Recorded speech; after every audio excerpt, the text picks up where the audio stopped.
Leviticus 14 through 15. The Lord said to Moses, "These are the regulations for any diseased person at the time of their ceremonial cleansing, when they are brought to the priest. The priest is to go outside the camp and examine them. If they have been healed of their defiling skin disease, the priest shall order that 2 live clean birds and some cedar wood, scarlet yarn, and hyssop be brought for the person to be cleansed. Then the priest shall order that one of the birds be killed over fresh water in a clay pot. He is then to take the live bird and dip it, together with the cedar wood, the scarlet yarn, and the hyssop, into the blood of the bird that was killed over the fresh water.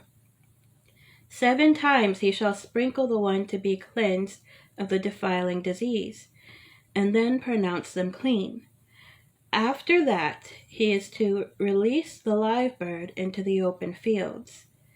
The person to be cleansed must wash their clothes, shave off all their hair, and bathe with water. Then they will be ceremonially clean. After this, they may come into the camp, but they must stay outside their tent for 7 days. On the 7th day, they must shave off all their hair. They must shave their head, their beard, their eyebrows, and the rest of their hair. They must wash their clothes and bathe themselves with water, and they will be clean. On the 8th day, they must bring 2 male lambs and 1 ewe lamb, a year old, each without defect, along with 3/10 of an ephah of the finest flour mixed with olive oil for a grain offering, and 1 log of oil. The priest who pronounces them clean shall present both the one to be cleansed and their offerings before the Lord at the entrance to the tent of meeting. Then the priest is to take one of the male lambs and offer it as a guilt offering along with the log of oil. He shall wave them before the Lord as a wave offering. He is to slaughter the lamb in the sanctuary area where the sin offering and the burnt offering are slaughtered. Like the sin offering, the guilt offering belongs to the priest. It is most holy. The priest is to take some of the blood of the guilt offering and put it on the lobe of the right ear of the one to be cleansed, on the thumb of their right hand, and on the big toe of their right foot. The priest shall then take some of the log of oil, pour it in the palm of his own left hand, dip his right forefinger into the oil in his palm, and with his finger sprinkle some of it before the Lord 7 times. The priest is to put some of the oil remaining in his palm on the lobe of the right ear of the one to be cleansed, on the thumb of their right hand, and on the big toe of their right foot, on top of the blood of the guilt offering. The rest of the oil in his palm the priest shall put on the head of the one to be cleansed, and make atonement for them before the Lord. Then the priest is to sacrifice the sin offering and make atonement for the one to be cleansed from their uncleanness. After that, the priest shall slaughter the burnt offering and offer it on the altar together with the grain offering, and make atonement for them, and they will be clean. If, however, they are poor and cannot afford these, they must take 1 male lamb as a guilt offering to be waved, to make atonement for them, together with 1/10 of an ephah of the finest flour mixed with olive oil for a grain offering, a log of oil, and 2 doves or 2 young pigeons, such as they can afford, one for a sin offering and the other for a burnt offering. On the 8th day they must bring them for their cleansing to the priest at the entrance to the tent of meeting before the Lord. The priest is to take 1 lamb for the guilt offering together with the log of oil, and wave them before the Lord as a wave offering. He shall slaughter the lamb for the guilt offering and take some of its blood and put it on the lobe of the right ear of the one to be cleansed, on the thumb of their right hand, and on the big toe of their right foot.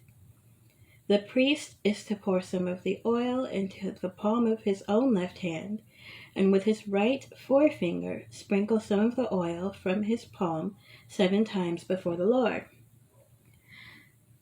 Some of the oil in his palm he is to put on the same places he put the blood of the guilt offering, on the lobe of the right ear of the one to be cleansed, on the thumb of their right hand, and on the big toe of their right foot. The rest of the oil in his palm the priest shall put on the head of the one to be cleansed, to make atonement for them before the Lord. Then he shall sacrifice the doves or the young pigeons, such as the person can afford, one as a sin offering and the other as a burnt offering, together with the grain offering. In this way the priest will make atonement before the Lord on behalf of the one to be cleansed. These are the regulations for anyone who has a defiling skin disease, and who cannot afford the regular offerings for their cleansing. The Lord said to Moses and Aaron, "When you enter the land of Canaan, which I am giving you as your possession, and I put a spreading mold in a house in that land, the owner of the house must go and tell the priest, 'I have seen something that looks like a defiling mold in my house.' The priest is to order the house to be emptied before he goes in to examine the mold, so that nothing in the house will be pronounced unclean. After this, the priest is to go in and inspect the house. He is to examine the mold on the walls, and if it has greenish or reddish depressions that appear to be deeper than the surface of the wall, the priest shall go out the doorway of the house and close it up for 7 days. On the 7th day, the priest shall return to inspect the house. If the mold has spread on the walls, he is to order that the contaminated stones be torn out and thrown into an unclean place outside the town. He must have all the inside walls of the house scraped, and the material that is scraped off dumped into an unclean place outside the town. Then they are to take other stones to replace those, and take new clay and plaster the house. If the defiling mold reappears in the house after the stones have been torn out and the house scraped and plastered, the priest is to go and examine it, and if the mold has spread in the house, it is a persistent defiling mold. The house is unclean. It must be torn down, its stones, timbers, and all the plaster, and taken out of the town to an unclean place.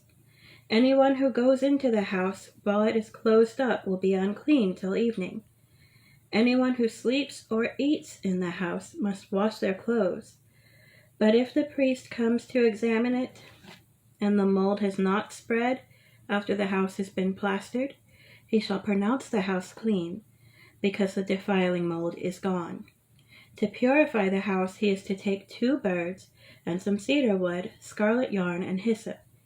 He shall kill one of the birds over fresh water in a clay pot. Then he is to take the cedar wood, the hyssop, the scarlet yarn, and the live bird, dip them into the blood of the dead bird and the fresh water, and sprinkle the house 7 times. He shall purify the house with the bird's blood, the fresh water, the live bird, the cedar wood, the hyssop, and the scarlet yarn. Then he is to release the live bird into the open fields outside the house. In this way, he will make atonement for the house, and it will be clean. These are the regulations for any defiling skin disease, for a sore, for defiling molds in fabric or in a house, and for a swelling, a rash, or a shiny spot, to determine when something is clean or unclean. These are the regulations for defiling skin diseases and defiling molds. Chapter 15.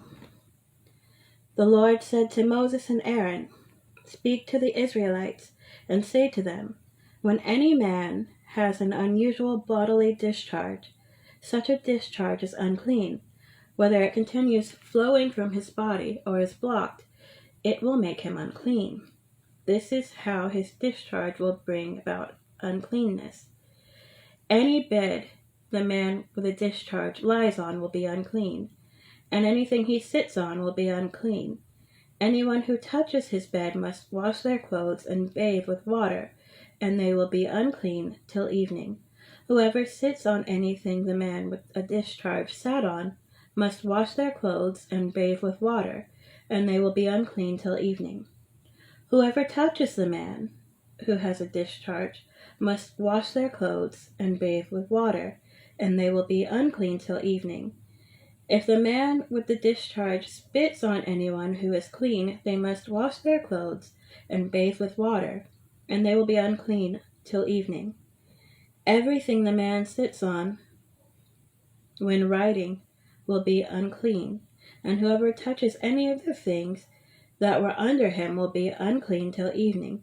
Whoever picks up those things must wash their clothes and bathe with water, and they will be unclean till evening. Anyone the man with a discharge touches without rinsing his hands with water must wash their clothes and bathe with water, and they will be unclean till evening. A clay pot that the man touches must be broken, and any wooden article is to be rinsed with water. When a man is cleansed from his discharge, he is to count off 7 days for his ceremonial cleansing. He must wash his clothes and bathe himself with fresh water, and he will be clean. On the 8th day, he must take 2 doves or 2 young pigeons and come before the Lord to the entrance to the tent of meeting and give them to the priest. The priest is to sacrifice them, the one for a sin offering and the other for a burnt offering. In this way, he will make atonement before the Lord for the man because of his discharge. When a man has an emission of semen, he must bathe his whole body with water, and he will be unclean till evening. Any clothing or leather that has semen on it must be washed with water, and it will be unclean till evening. When a man has sexual relations with a woman, and there is an emission of semen, both of them must bathe with water, and they will be unclean till evening. When a woman has her regular flow of blood, the impurity of her monthly period will last 7 days, and anyone who touches her will be unclean till evening. Anything she lies on during her period will be unclean, and anything she sits on will be unclean. Anyone who touches her bed will be unclean. They must wash their clothes and bathe with water, and they will be unclean till evening. Anyone who touches anything she sits on will be unclean. They must wash their clothes and bathe with water, and they will be unclean till evening. Whether it is the bed or anything else she was sitting on, when anyone touches it, they will be unclean till evening. If a man has sexual relations with her, and her monthly flow touches him, he will be unclean for 7 days. Any bed he lies on will be unclean. When a woman has a discharge of blood for many days at a time other than her monthly period, or has a discharge that continues beyond her period, she will be unclean as long as she has the discharge, just as in the days of her period. Any bed she lies on while her discharge continues will be unclean, as is her bed during her monthly period, and anything she sits on will be unclean, as during her period. Anyone who touches them will be unclean.